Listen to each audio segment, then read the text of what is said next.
Mulimo ogwange oguddako ogwokusatu Mungu kubulira kwe kwambula Museveni nti Museveni yatwonoonekako. Otegeeza ki? Ono Museveni yayonooneka n'ava ne ku kibiina n'ava ne ku nnono z'ekibiina kye.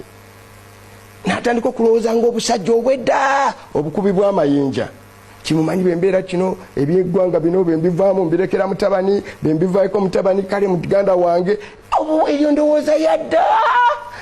Nnyo n'olwekyo he degenerated to medieval thinking. That old thinking. Medieval. And be very careful mu byenjogera. See old. Medieval thinking. A primitive thinking, understanding of society. And understanding of power. Tosobola kukubeera ng'otadde ekirowoozo mu baana bo n'abantu nti eggwanga lyabo nna lyammwe. I mean, naye yennyini yeekola damage. Abakikozeeko ba Bashiri baliwa. Mbaanirizaako bassebo ne bannyabo buli omu gy'osinziira okubeera ng'otugoberera abali mu bitundu by'ensi eby'enjawulo omukutu oli ku DPTV Uganda and of course yenze Sajjime abeerawo kubanga mbatuusaako ebintu eby'enjawulo bingi ebibaddewo olunaku olwaleero era bye ngenda okubeera nga nkuwa ebimu ku byo ebisinza okubeera nga bikola amawulire. NRM egenda kubeera ng'eweza oba ejaguza emyaka 39 nga yefuga eggwanga lino. Tetwogera kukulembera kubanga obukulembeze kyanjawulo n'okubeera nga ofuga abantu. So Joel Ssenyonyi avuddeyo bw'atyo n'ateeka ku nninga era n'acriticinga emyaka 39 NRM gyefugidde eggwanga lino ng'era asinziira ku 10th program oba 10 program eza mwami Museveni ziyateekawo ng'agamba nti zonna tezikoze n'ebyo bye yayogerako byonna tebikoze. Mu bintu ebirala ensonga za Kiteezi zikomyewo abajjukira Kiteezi abantu gye baafiira mu kasasiro. Omubaka amanyiddwa nga Muwanga Kivumbi ng'ayamyoka president wa NUP wano mu Buganda amanyiddwa nga Muwanga Kivumbi avuddeyo n'ayongera okubeera nga kugamba takoona wabula akomerera emisumaali ku mwami Museveni n'engeri gy'akolamu ebintu bye. Amawulire mangi ge tulina olunaku olwaleero era nga nkusaba wuliriza togenda mu maaso n'okubeera ng'ogasubwa nga kuleetedde mu bungi nga bwe tumanyi nti katandike ne full kyenjogera kyentegeeza anti yeeyita full figure kati bw'oba osazeeko ogamba full tukinnyonnyola mu Luganda nze ŋŋamba ekijjudde katandike ne full figure then tweyongereyo mu birala. Ekibiina kya Nuupu kye kijjudde ababbi n'abeemu. Nedda naawe. Anti nkubalire. Anti kaduuka wa Nuupu. Yakulagako tikiti ya Nuupu. Wa Nuupu ensi yonna emumanyi. Kye kimufulo wa Nuupu. Wa Nuupu era agira ku Nuupu. Yakulagako kaadi ya Nuupu. Wa Nuupu yeeyogerera. Kye kimufulo ekya Nuupu. Ayogerera Nuupu. Olwa NRM. Ndi mpagira Museveni.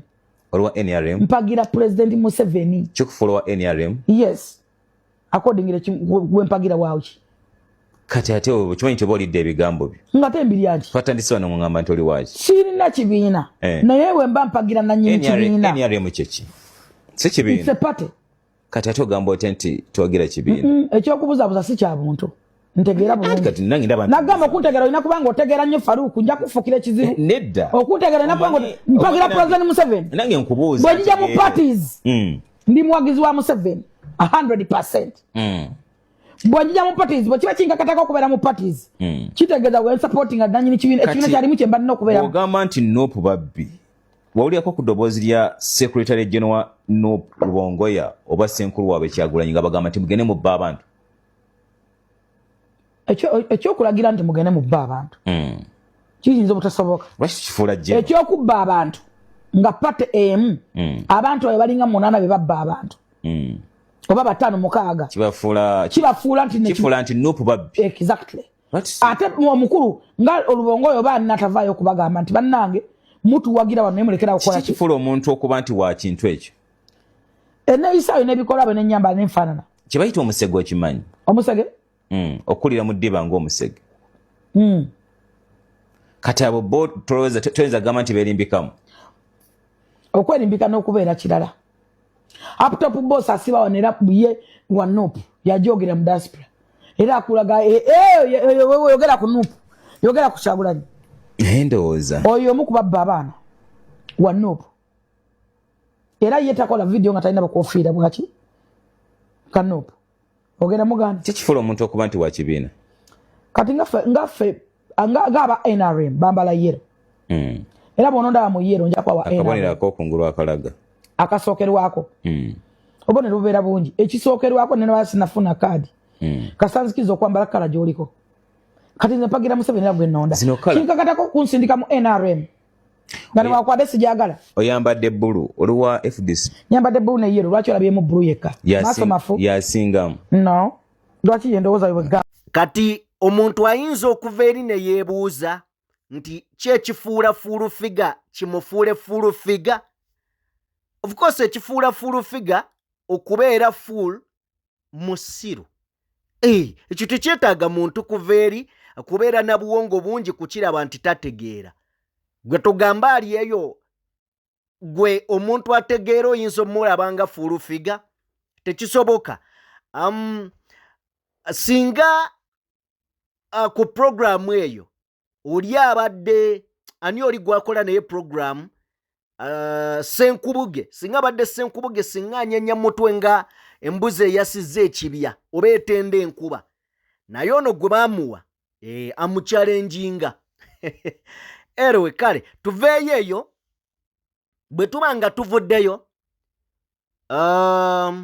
Muwanga Kivumbi lwakuba bano abasajja bababuulira naye abasajja tebawulira bakuza mitwe nga mmale.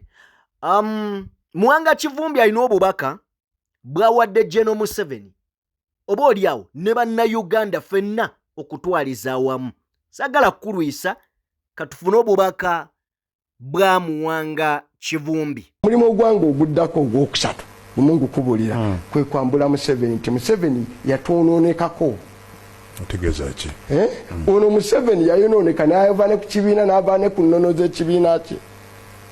N'atandika okulowooza ng'obusajja obwedda obukubi bw'amayinja.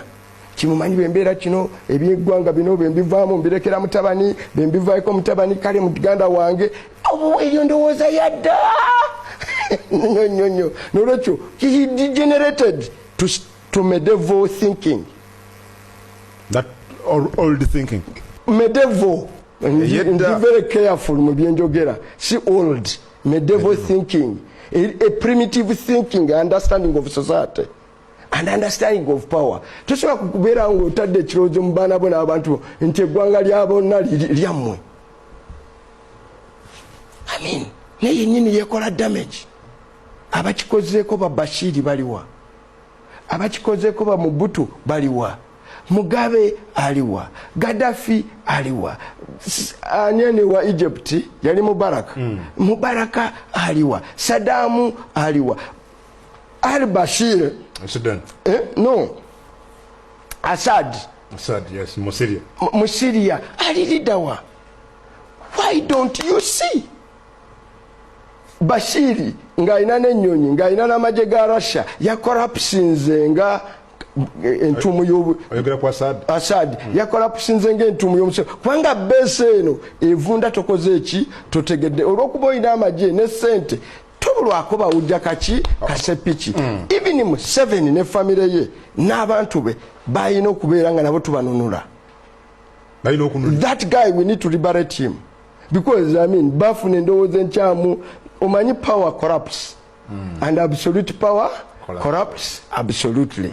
They got absolute power never corrupting absolutely. Kyovula banendowooza ye ono tujja mujjako omutwe tujja kujjako ono omutwe. Really? Nga nawe n'otamanya nti abo balwadde beetaaga bunnungi. So not only omuntu onyantu eyagala, let me tell you, n'abakozeemu bano abalina business ezitambula, they must know that Museveni is a liability, not an asset. Isn't he an asset to this country? No. Oyo ye Honorable Muwanga Kivumbi ennaku zino ebigambo abyogera ebyaddala ng'ovudde ku ki ebigambo abyogera. Now bwe tuba nga tuvuddeko eyo, Honorable Joel Ssenyonyi ye leader of opposition akiikirira ababaka abali ku ludda oluvuganya oba oluwabula gavumenti mu parliament oba ssetteeserezo w'eggwanga. Joel Ssenyonyi leero avuddeyo weekend eno NRM egenda kubeera ng'ecelebratinga emyaka 39 nga bafuga Uganda. Nagambye si nga bakulembera Uganda, okulembera kyanjawulo era okulembera muba n'omukulembeze. Ne Uganda ffenna tukimanyi nti efugwa bufuzi, ekitegeeza tuyina mufuzi tetuyina mukulembeze. Omukulembeze awuliriza abantu be kye bagamba era n'akissa mu nkola. Omufuzi tafaayo oba afuga amafaayo agenda nga bw'awulira ayagala. Now Joel Ssenyonyi alina engeri gyandukidde obubaka bwe ng'abuleeta mu parliament. Asoose n'abazaayo maama we we basinkana ne kitaawe ne bakkaanya bazaale omwana ne bamutuuma erinnya nga balijja ku buganzi bwa mwami Museveni, Yoweri. Then ne balikyusa balifuula ery'oluzungu Jowero. N'amala n'agamba oyo omusajja eyali omuganzi bw'atyo, n'agattirako ebirala. Njagadde nnyo engeri Joel Ssenyonyi gy'aleeseemu obubaka buno mu parliament, era n'ajjukiza abantu 10th program eza mwami Museveni ze yasinziirako, omwali okulwanyisa enguzi, omwali okukyusa ejjoogo ly'abakulembeze abaaliwo nti okulwa mu buyinza. Era awunzisa ababuuza abaffe, mmwe aba NRM, kano akatabo ka mwami Museveni mukasoma oba temukasoma? Naye singa mubadde mukasoma bino mwandibadde mubimanyi. So Joel Ssenyonyi alambise bulungi nnyo ensonga mu parliamenti y'eggwanga olunaku olwaleero. In 1985, there was chaos in our country. My parents were dating. And in January of 1986, the NRA took power and there was tranquility at the time. My parents eventually gave birth to me in 1986 December, that very year. Honorable Speaker, my parents had a debate about the name to give me, and they wanted to name me Yoweri, in memory of the man who led the war to bring tranquility to our country. But as they had further debate about it, they decided to give me the English version of the name Yoweri. And that's how I get to be called Joel. Honorable Speaker, when I look back at the 39 years of the man after whom I was named, I am disturbed. I am disgruntled. And I think that the hero after whom I was named became a shadow of his former past. I have a little book, among other books in my house, called the 10-Point Program. It's a little book. I want to encourage especially members of the NRM to read that book, because I'm sure many of you have not read it. You just hear about it. Please get a copy of that book, the 10-Point Program. It's a very small book. You can read it in even 30 minutes if you're a fast reader. The 10-Point Program. An amazing book. Honorable Speaker, point number 7 of the 10 points is elimination of corruption and misuse of power. If I'm to use just that yardstick, if I had more time, I would go over all the 10, but I'll just dwell on that number 7. Elimination of corruption and misuse of power. Honorable Speaker, we lose over 10 trillion shillings to corruption every year under the NRM government that promised to eliminate corruption. I hope that you score yourselves and see how you are doing today. And by the way, the report of 10 trillion shillings, that's your government report. If it was my assessment, you would say, Lope, you're just making these things up. I hope that you assess yourselves. Misuse of power, Right Honourable Speaker. There was a time, I was in the media, and some research was done among the citizenry, and each time that research was done, they were asking, are you more confident of police or UPDF? Each time that research was done, the citizens would say they were more confident about the UPDF. They prided themselves more in the UPDF. That's the army that brought this regime into power. I don't know if that research was done today, a similar response would come from the citizenry. Honourable Speaker, there are some officers of the UPDF, both senior and junior, who respect the rule of law and whom we salute and acknowledge. But, Honourable Speaker, there are some senior and junior UPDF officers who totally disregard the law. We see some of them threatening to behead leaders in this country, to hang others in this country. They call some of their colleagues buffoons. They are fellow senior officers in uniform. I hope that you can score yourselves on the misuse of power that is held by some of these senior officers. Finally, Right Honourable Speaker, court-martial, which was introduced by this regime to discipline serving military officers, has become another example of misuse of power. Civilians are arraigned before this court, persecuted in a manner so wanton, they'll be denied bail for 4 years and more. Leaders in this country, respectable leaders like Dr. Kanokiza Besigye, who fought to bring this regime to power, is now being persecuted under the court-martial. I hope that this regime can make a good assessment of yourselves 39 years down the road. And hopefully you can be ashamed of certain things, the same way you are celebrating some things. And it's okay to celebrate certain things. But I hope you can say, this is shameful, we need to do better. Thank you. Thank you, Honorable Joero alina okukimanya nti waliwo emyaka egituuka ku bantu abamu nga tebakyaswala, nga baswaza buswaza. Katosobola kuvaayo n'ogamba nti mwami Museveni kati aswala eki? Eki kyagenda okuswala? Ffenna tukimanyi nti gwe wenna alina jjajjaawo, abantu abo abakuze mu myaka batuukanga ebintu ebimu tebikyabaswaza nga bali awo. So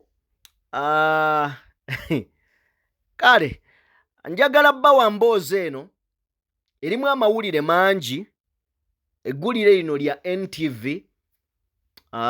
Olunaku olwaleero njagala kubeetondera, sibaweereza nga bwe nteekeddwa kubaweereza olw'ensonga ezimu eziteebereka, naye nga njagala mumanye nti ndi mabega w'okubeera nga mbaleetera empeereza esingira ddala okubeera ey'enjawulo wakati mu nteekateeka ennungi.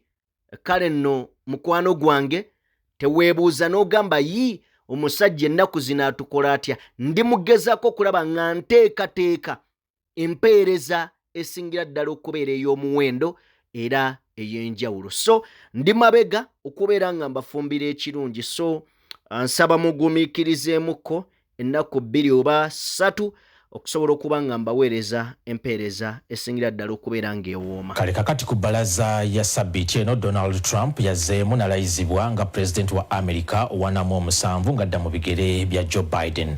Kyokka ono lwatudde mu ntebe yatandikiddewo okuyisa amateeka omulina agatadde abaddugavu ssaako n'abagwira ku bunkenke, naddala bwe yaweze okubagoba mu ggwanga lino, naddala abo abatalina biboogerako. Munywanyi waffe Moses Mukitale ali Boston atusiigidde ekifaananyi ekiri mu Amerika okuva Donald Trump lwe yalayidde ku bukulembeze bwa Amerika. Mukitale. I, Donald John Trump, do solemnly swear Oluvannyuma lw'omukulembeze w'eggwanga omupya President Donald Trump okulayizibwa ng'omukulembeze ow'omulundi ogwana mu 7 enkyukakyuka nnyingi zatandise dda okugenda mu maaso wano mu Amerika era nga yasobodde okuteeka omukono gwe zatandise nga executive orders zagamba nti ayagala zikyuse engeri ebintu gyadde bigendamu wano mu Amerika. Ekimu ku bintu yasobose okukola yaggyeewo kye yagambye nti obutuuze obadde buweebwa buli mwana yenna azaalibwa kuno ku Amerika newankubadde abazadde be nga si batuuze ba Amerika. Emabegako abantu abadde asobola okuwulira ennyonyi najja mu Amerika ng'ali lubuto nga ayagala kuzaalira wano so that omwana we afuna obutuuze bwa Amerika. Era ekyo ne mu ssemateeka ya Amerika mwekiri kiwandiikiddwamu nti omwana yenna azaalibwa kuno afuuka mu Amerika automatically. Naye ye omukulembeze omupya President Donald Trump agambye nti kino agenda kukijjawo. Abasaza mangi gavuddeyo ogezaako okuwakanya ekintu kino already baanze okuteekayo emisango nga bawakanya nga bagamba nti omukulembeze eggwanga talina lukusa oba talina buyinza kukyusa ssemateeka ng'akozesa just ekiwandiiko okulemesa buli mwana azaalibwa. Kitegeeza nti buli mwana azaalibwa kati aba nga talina gavumenti buyambi bweyogera mumuwa ng'omuzadde amuzadde olina okumulabirira omusasulire insurance n'ebisingawo Amerika yabadde ekolera abaana bano abazaalibwa kuno. Ebintu bingi ebyayogeddeko ebirala mu kino yejjeereza abantu be 1,500 abazza emisango mu mwaka gwa 2021 abaali bekalakaasa nga bagamba nti bawakanya okuwangulwa kw'akalulu aka Donald Trump nga Joe Biden ke yamuwangula. So omukulembeze omupya bwazze yejjeereza emisango gyabaddeko era abamu ku bo bagenda kubanga ne mu makomera gye babadde nga bagenda kuba baggibwayo. Ataddewo n'ekirala kyagambye nti buli muntu yenna ali kuno ku Amerika ng'oli undocumented ekitegeeza nti nga wayingira mu Amerika ng'okozesa obukujjukujju ate bwe wajja wano n'otasobola kufayiringa gyewandise nga asylum oba okutereeza empapula zino oba nga toyina mpapula kubanga abantu bangi bayingira wano mu Amerika ne babeera nga bakolera wansi w'emmeeza kati nga gavumenti temanyi sente mmeka ze bakola temanyi bye bakola abamu ne beenyigira mu misango ebyokutta abantu okubba emmotoka emisango egy'enjawulo. So omukulembeze omupya agambye nti bagenda kukola kyonna ekisoboka okulaba nga bafulumya buli muntu yenna ali kuno ku Amerika nga toyina mpapula kitegeeza nga toyina social nga toyina work permit oba nga toyina mpapula zikwogerako mu Amerika. Bannayuganda bangi batidde beraliikiridde awamu n'abantu ab'enjawulo ensi ez'enjawulo bangi nnyo batidde nti essaawa yonna bayinza okubazzaayo mu nsi zaabwe. Omukulembeze era agambye nti eggwanga lya Amerika agenda kulijja mu kakiiko aka World Health Organization. Kinajjukirwa nti eggwanga lya Amerika lino lyerimu ku nsi ezisinga okuteeka ssente ennyingi ennyo mu kitongole kino ekya UN oba ekya World Health Organization.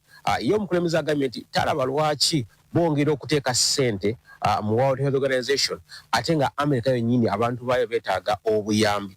Amawanga mangi nnyo geesunze nnyo ekigenda okuba nga kikolebwa gavumenti eno okulaba nga bawa obuyambi. Naye President Donald Trump yagambye nti ssente zonna eza Amerika ezisinga zigenda kuba nga ziyamba Amerika okusooka.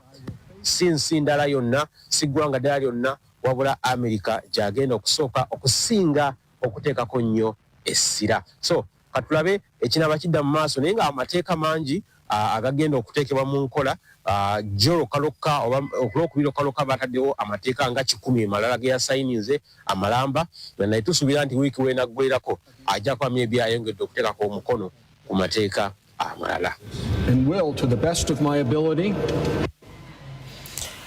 President wa UPC Jimmy Akena ategeezezza nga bw'agenda okwesimbawo ku kifo ky'omukulembeze w'eggwanga mu kalulu ka bonna akasuubirwa okubaayo mu 2026.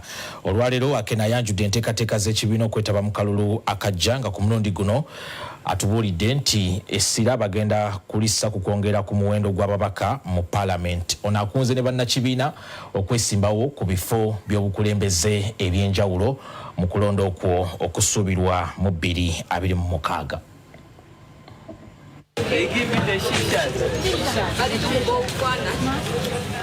Ku Mande ya Sabiti eno akakiiko k'ebyokulonda katandika ku nteekateeka y'okuzza obuggya enkalala z'abalonzi ng'eggwanga lyetegekera akalulu ka 2026. Tujja kubeera mu ggwanga lyonna nga tulina ebyuma bya kalimagezi okuwandiisa abalonzi abeetaaga okwetaba mu kulondo kwa 2016. Mu mbeera eno ebibiina ebyenjawulo nabyo biri mu kweteekateeka okulaba nga tebisigalira mabega. Olwaleero Ssenkulu wa UPC Jim Akena naye atubulidde nti ekibiina kye kyakwetaba mu kalulu era nga naye wakwesimbawo ku kifo ky'omukulembeze w'eggwanga. I have every intention to carry the UPC flag in the 2026 presidential election. Bano era bali mu kaweefube okukunga obuwagizi bwabwe ku byalo ng'oluvannyuma balonda obukulembeze bw'ebibiina mu tabamiruka gwe basuubira okutegeka gye bujja. We want to have elections across board, across the whole structure, and then you top it up with the delegates conference. So many of the members, would-be members of delegates conference, also need to renew their term. So we want to go through a renewal process from the grassroots level up to the national level. Mu kiseera kino UPC erina ababaka 11 mu palamenti wabula ng'eruubirirwa kwongera ku muwendo guno mu kalulu akajja. That is the focus, and we will be able to field a formidable team in different parts of the country. Ono atubulidde nti ennongosereza mu mateeka g'ebyokulonda zeetaaga okwesigamizibwa ku mulonzi. Electoral reform is supposed to benefit all the players. It's supposed to create an environment where that elections can move smoothly, and we were able to operate within that environment. So sounds like electoral reforms, that should be a given across all the spectrum. No, there should actually be no party which should be opposed to electoral reform. Yadde ng'awagira ekyoludda oluvuganya okukolaganira awamu okukyusa obukulembeze mu ggwanga, Akena tasemba kyakusimbawo omuntu omu. Together on the issue of presidential, that will be a lot more complicated, and I don't see that make a lot of progress.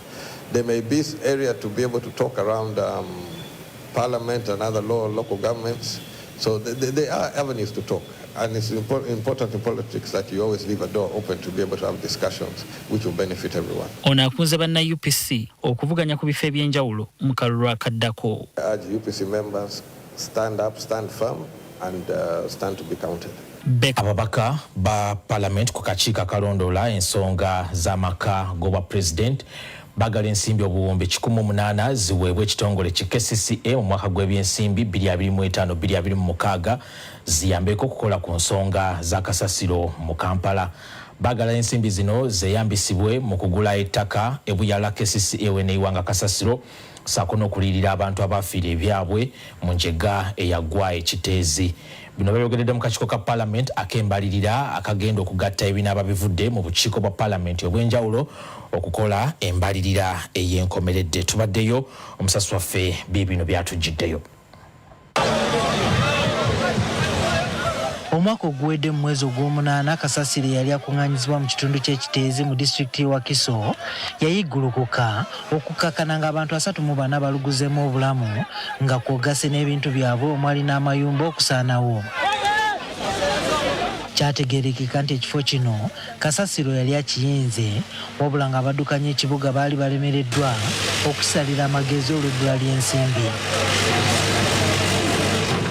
Kati olwaleero kitegeerekese nga gavumenti bwetalina wadde 10 kye yatadde mu mbalirira ya KCCA y'omwaka gw'ebyensimbi 2025-2026 nga za kukola ku nsonga ya kasasiro mu Kampala. All these that I've talked about are not provided for in the indicative allocation.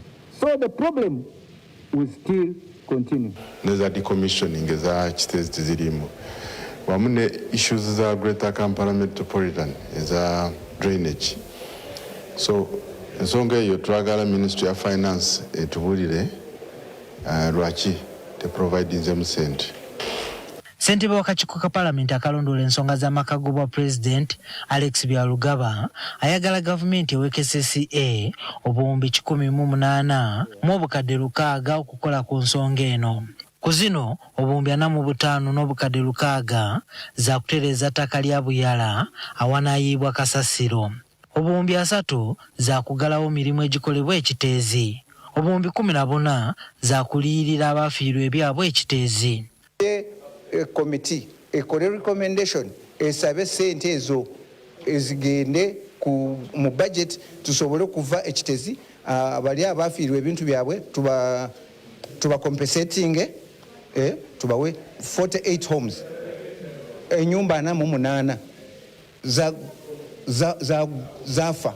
Bano baagala obuwumbi 10 buteekebwewo okugula amafuta agatambuza kasasiro mu Kampala nga mu kiseera kino ssente ziriwo ntono ddala. Kwegamba garbage collection kyetaaga kubeera ng'ocollectinga buli kiseera kubanga garbage ebeera epayiringa buli kiseera mu city.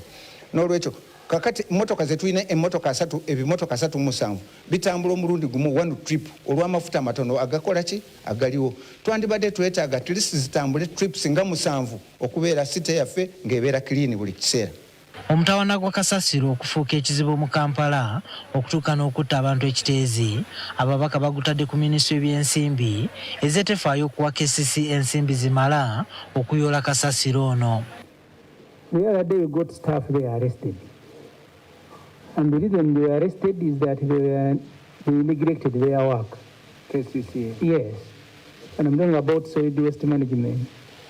And you all know, at least all the MPs know, that year in, year out, they are requesting for money to deal with it, and the money was not provided. Now, they want the money for this landfill in Mpigi, it is not provided.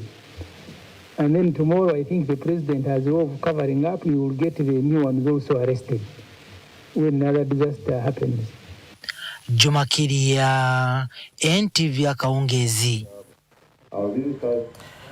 Kale kakati abatuuze ku kyalo Namukozi mu Central Division mu municipali ey'Emityana balajana lwa kivundu kye bagamba nti kiva ku kasasiro ayibwa mu kitundu kyabwe. Bano bagamba nti ng'oggyeko kasasiro ava Emityana waliwo n'emmotoka ze balowooza nti ziva Kampala ne ziyiwa kasasiro mu kitundu kino. Abakulembeze Emityana basuubiza okulaba nga ensonga eno baginogera eddagala. Omusasi waffe Kabitwe mu Bujjovu.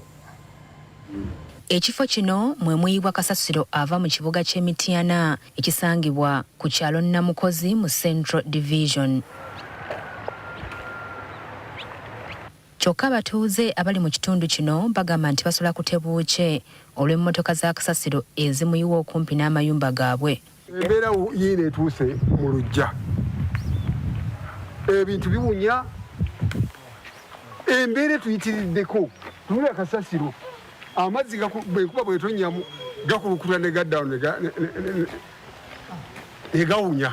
Tugenda kufa kivundu n'ebisaaniiko byennyini byennyini etuse ku lubalaza lw'omukyala. Tusaba tuyambibwe. Bano bagamba nti kasasiro abimbye nga kati atuuse ne ku miryango gy'amayumba gaabwe ekibaleetedde ekivundu ekitagambika. Okuwunya ne mu buliri ne mu mmere wonna ndwaziza omubiri gwonna sikyali munamu ekiwanga kino sikyali muntu ebigere tebikyalinya byafuuka biduuduulo lwa kasasiro oyo kati site kanso nzo by'okungamba ejje kasasiro muyiika 8 eri emuleeso wano mu maka g'abantu mazima obwana abantu butambulira wano olwa bakati n'abakyala baali bakoye babagowerwa nsonga kubeera na bwana emirambo bagira ne juzi ogumu embwa zaali zigujjako okugulu. Kati mwagala tukole tutya.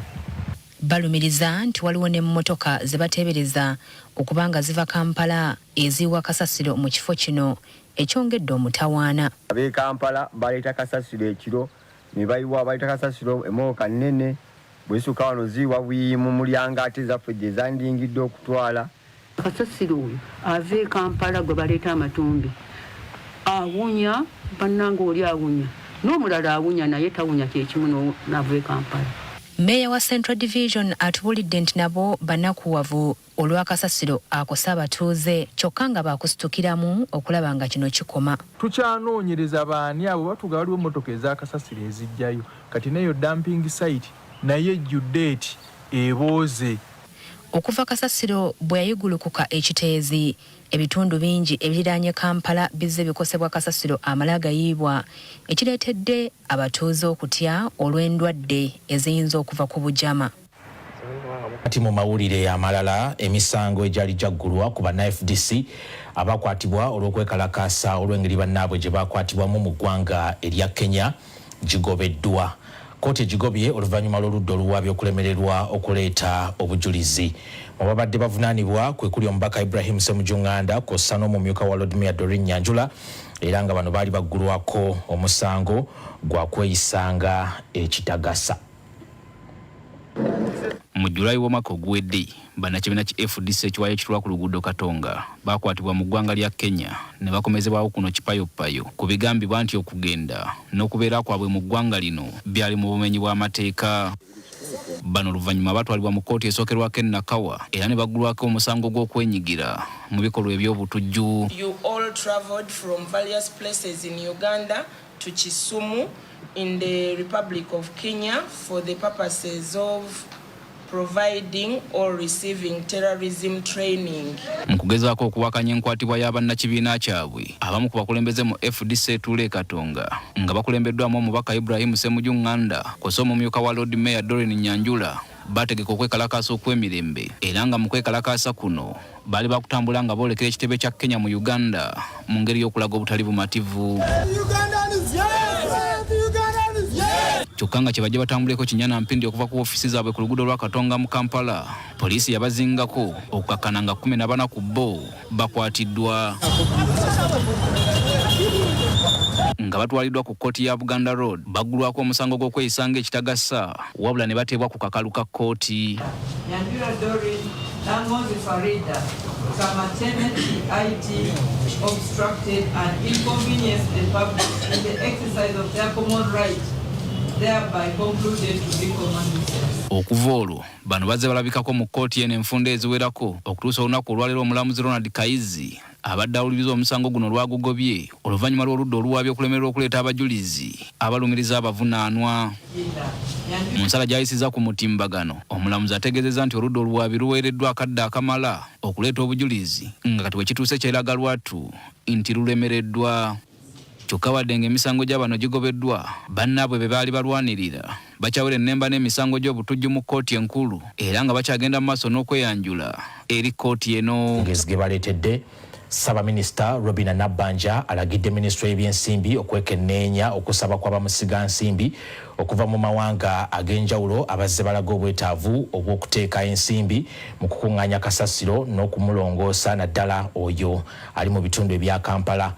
Okusalawo bw'ati kidiridde kampuni ya Jospong emu ku ezo ezibadde zeegwanyiza omulimu guno okutegeeza nga bw'eyagala gavumenti ebeeko ensimbi z'egiwa okugiyambako mu kutuukiriza obuvunaanyizibwa buno.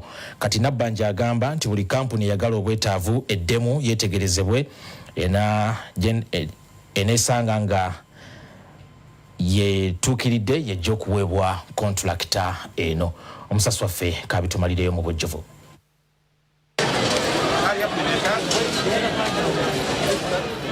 Ennaku z'omwezi 10 mu August lunajjukirwanga mu Uganda olw'enjaga eyagwa ekiteezi kasasiro bwe yayiggulukuka n'abikka abantu abali okumpi abasobamu 35 ne balugulamu obulamu.